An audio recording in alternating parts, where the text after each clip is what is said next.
Good day, everyone, and once again, welcome to our course Building and Enhancing New Literacies Across the Curriculum. We are now in the sixth chapter, which is Ecological Literacies.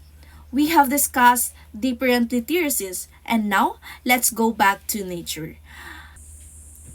These are the objectives. First, it will be able to define ecological literacy, distinguish among environmental literacy, eco-literacy, and ecological literacy.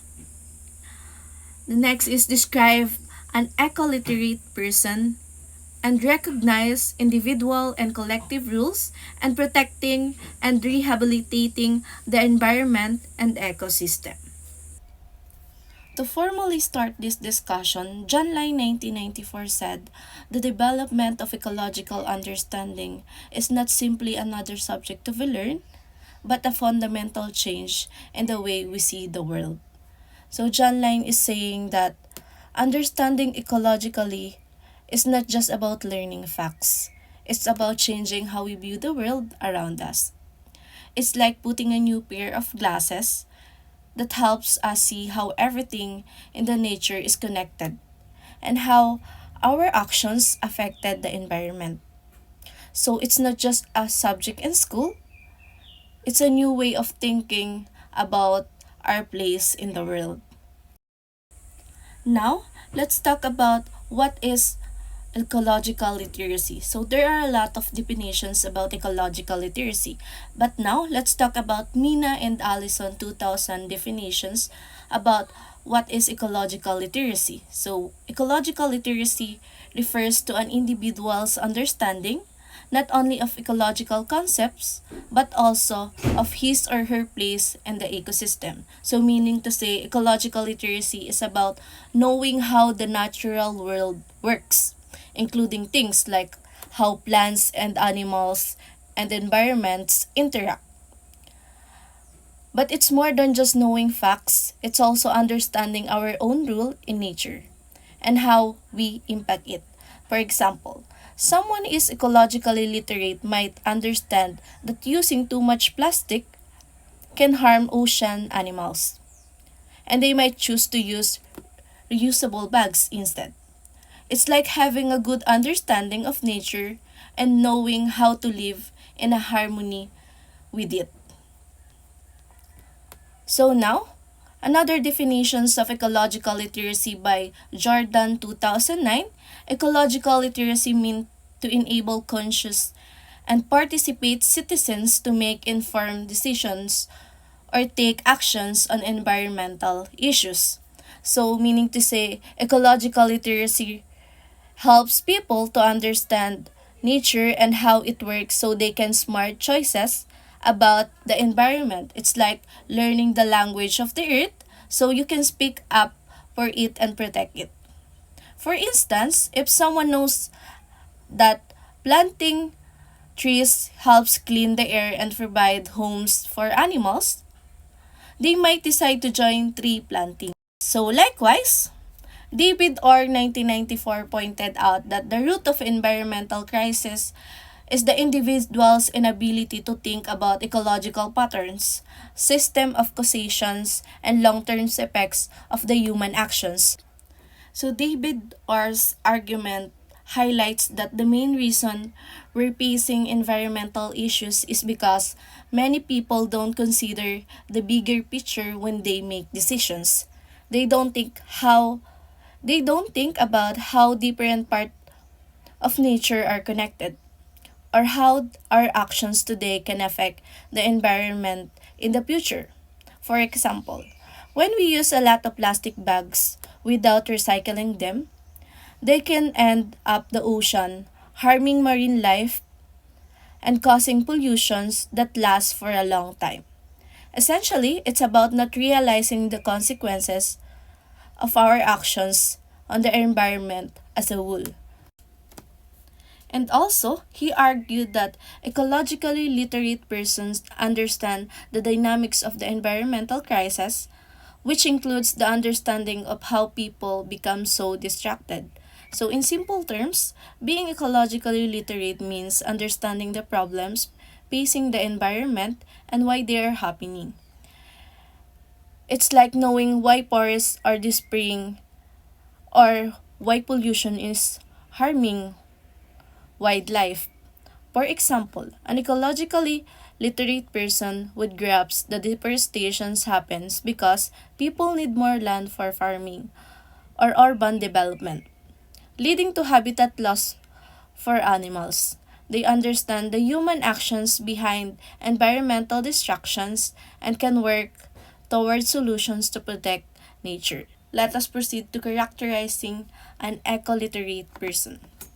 So Dr. Tum, 2002, of Lakehead University, characterized an ecologically literate person of the 21st century as the responsible, lifelong learning who strives to improve the human condition and the environment within the context of self, human groups, the biosphere, and the ecosphere. So Dr. Tum describes an ecologically literate person of the 21st century as someone who cares about people and the environment.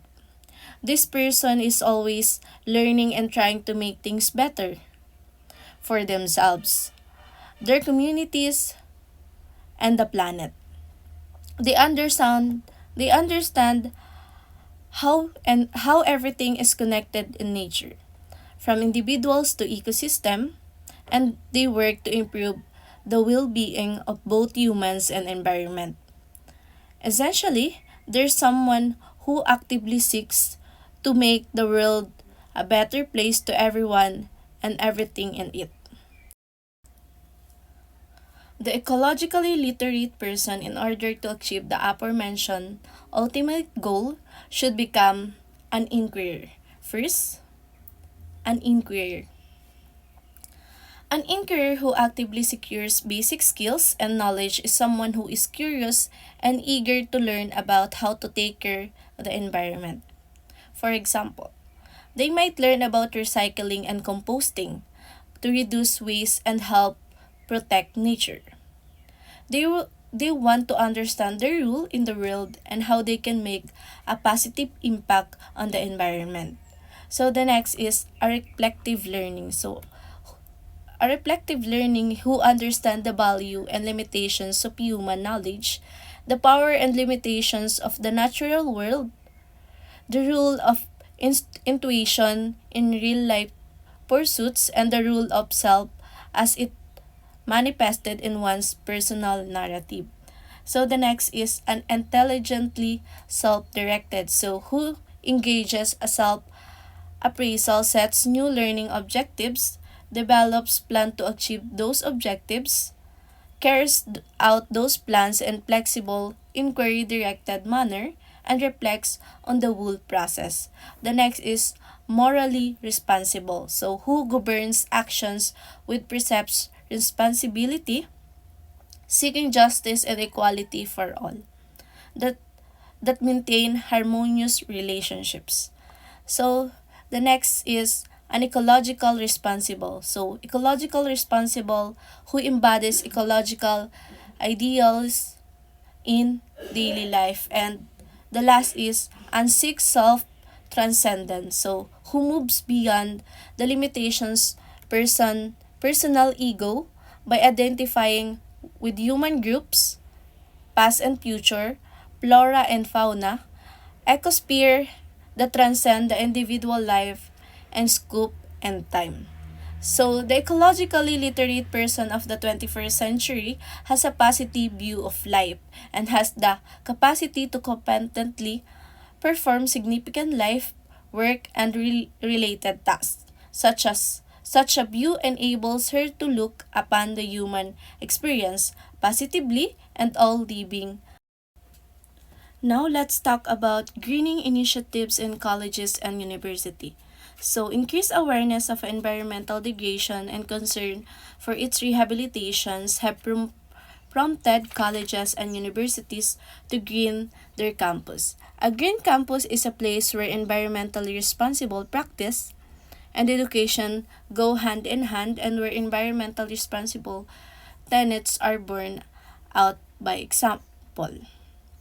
The Green Campus institutions, operational functions, business practices, academic programs, and people are interlinked, providing education and practical value to the institution, the region, and the world. So greening initiatives, although challenging and demanding, yield significant benefits in the long run. So we have environmental and economic sustainability. The next is reputation as a leader through example. The next is real life work experience for your students. And the last is improve quality of life on campus. So a green campus is a clearer, safer, and healthier place to live or to learn. And that would be all about our lesson about ecological literacy. And I hope you learn and apply it in our daily lives.